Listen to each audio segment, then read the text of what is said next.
What is it about the vanilla milkshake that drives us to want it?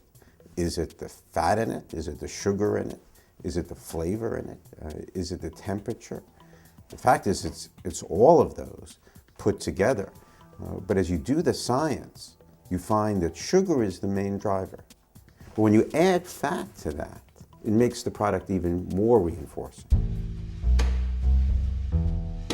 Power of food comes from our ability to anticipate it. And how do you make food even more salient? You just layer and load fat on sugar on fat. What I wanted to understand, in fact, one of the metaphors for the book, was why does that chocolate chip cookie have such power over me? The food industry wants to sell its product. What we now know is that many of those products are hijacking our brains. That for many people, millions of people, once they start eating, it's very hard to stop.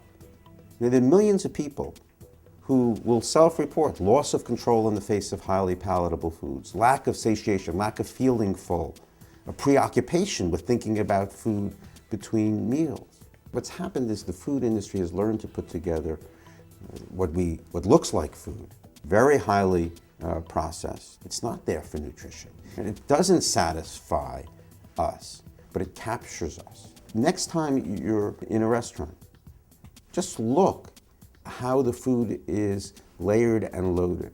So what I wanted to do was to understand, why is it so hard to control our eating?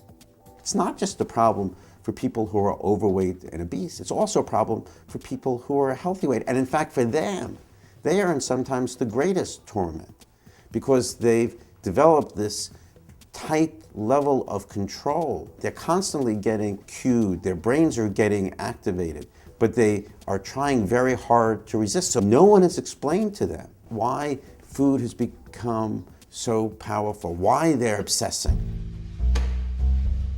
Back 50 years ago, the tobacco industry knew that smoking was harmful. If you look at how we were successful with tobacco, we changed how people viewed the product. We changed it so people now look at a cigarette and say, boy, that's a deadly, addictive, disgusting product. What we need to do is to change how we fundamentally look at food and ask ourselves, is that food nutritious? Is that going to provide the kind of nutrition I want?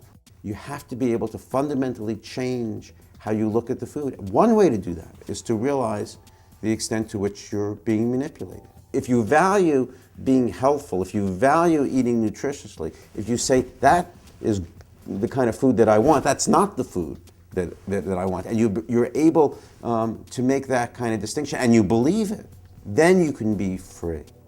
Then, in essence, and only then, have you really reprogrammed your brain. The real question for the food industry is, now that we know that they're selling highly powerful stimulants, what are they going to do about it? And how are they going to act responsibly? And how do we gain control back?